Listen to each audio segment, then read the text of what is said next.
বিদেশী নামত স্বদেশীক ধৰিলে মানি লোৱা নহ'ব। 1971 চনৰ 25 মাৰ্চত পিছত অহা কোনো লোকে অসমত থাকিব নোৱাৰিব। এই মন্তব্য ৰাজ্য দলৰ সাধাৰণ সম্পাদক আজিজুৰ ৰহমানৰ। আমাৰ প্ৰথম কথা হৈছে যে 1971 চনৰ 25 মাৰ্চ তাৰিখৰ পিছত অসমত প্ৰৱেশ কৰা যিকোনো অবৈধ বিদেশী অসমত থাকিব নোৱাৰিব।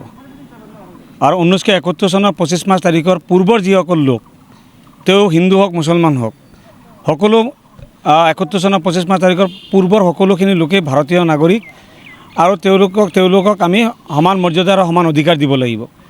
আজি যোৱা 2-3 দিন ধৰি আমি অসমৰ বিভিন্ন প্ৰান্তৰ পৰা আমি টেলিফোনত খবৰ পাই আছোঁ যে কিছুসংখ্যক লোকক আৰক্ষীয়ে আটক কৰি আছে বিদেশীৰ নামত।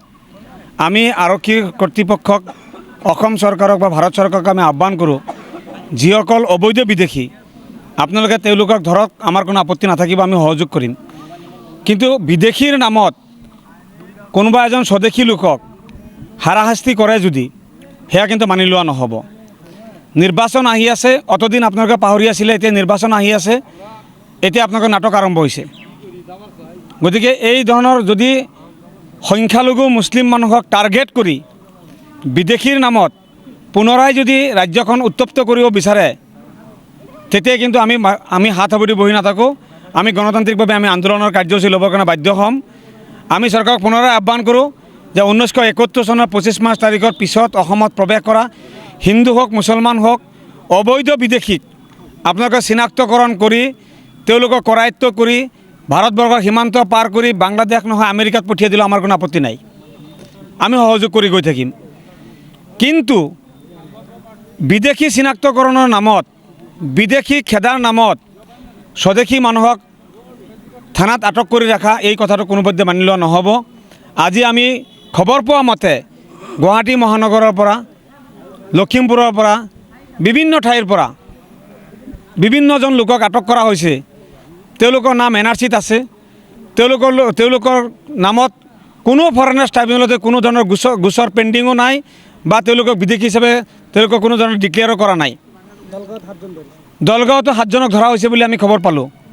গতিকে চৰকাৰক আমি আহ্বান কৰোঁ, আপোনালোকে যিসকলক ধৰিছে আপোনালোকে এটা স্পষ্টীকৰণ দিয়ক যে কোনজন ব্যক্তিক কোনটো ফৰেনাৰ্ছ ট্ৰাইব্যুনেলে বিদেশী হিচাপে ডিক্লেয়াৰ কৰিছে, তেওঁক কিমান তাৰিখে বিদেশী হিচাপে ডিক্লেয়াৰ কৰিছে, এই কথাটো আপোনালোকে ডিক্লেয়াৰ কৰক। আৰু অন্যথাই আজি যিবিলাক মানুহক আটক কৰা হৈছে সেই পৰিয়ালসমূহ যি আমাৰ আজিৰ তাৰিখত যি এটা আতংকময় পৰিৱেশত আছে, এই আতংক দূৰ কৰিব লাগিব চৰকাৰে।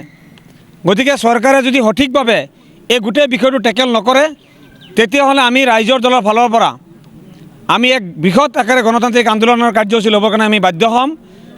আমাৰ কথা আমি আকৌ কৈ আছোঁ যে আমি বিদেশীৰ পক্ষত নাই, কিন্তু কোনো স্বদেশীক বিদেশী চিনাক্তকৰণ বা বিদেশী খেদাৰ নামত অত্যাচাৰ কৰিব, নিৰ্যাতন কৰিব, চৰকাৰী পৃষ্ঠপোষকতাত বা চৰকাৰী পুলিচে তেওঁলোকক আটক কৰি গোটেই নিশা ৰাখি থ'ব, গোটেই দিনভৰ তেখেতসকলক থানাত আবদ্ধ কৰি ৰাখিব, পুলিচৰ আৰক্ষী ছাউনীত ৰাখি থ'ব, এনেকুৱা ধৰণৰ কামবিলাক কৰিব দিয়া নহ'ব।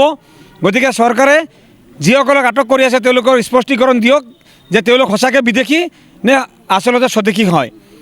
আমি গম পোৱা মতে ডিটেনশ্যন কেম্পত দিন অতিবাহিত কৰি অহা লোককো আবদ্ধ কৰি আছে।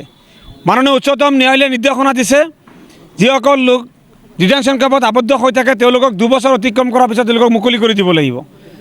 তো মুকলি কৰি দিয়াৰ পিছত আকৌ কিয় তেওঁলোকক আবদ্ধ কৰি থকা হৈ আছে? বাংলাদেশৰ লগত কিবা প্ৰত্যাৱৰ্তন চুক্তি কৰা হৈছে নেকি? বিদেশী প্ৰত্যাৱৰ্তন কৰা চুক্তি হৈছে নেকি? যদি হৈছে সেই কথাও ৰাজহুৱা কৰিব লাগে। আৰু যিসকল ডিক্লেয়াৰ্ড ফৰেনাৰ আছে তেওঁলোকক বাংলাদেশ চৰকাৰক গতাই দিয়া হওক। কিন্তু এই মানুহবিলাকক ধৰি নি মানৱতা খৰ্ব কৰি ৰাতিৰ আন্ধাৰত ক'ৰবাত নি পেলাই দিব, ৰাতিৰ আন্ধাৰত বৰ্ডাৰ পাৰ কৰি থৈ আহিব, কোনোবাই গুলিয়াই মাৰিব, কোনোবাই লাঠিৰে কোবাব, তেনেকুৱা ধৰণৰ পৰিৱেশ এটা কৰিবৰ কাৰণে কোনোপধ্যে দিয়া নহ'ব। এই কথা স্পষ্ট আৰু এই কথা আমি অসম চৰকাৰ আৰু ভাৰত চৰকাৰক আমি জনাই দিছোঁ।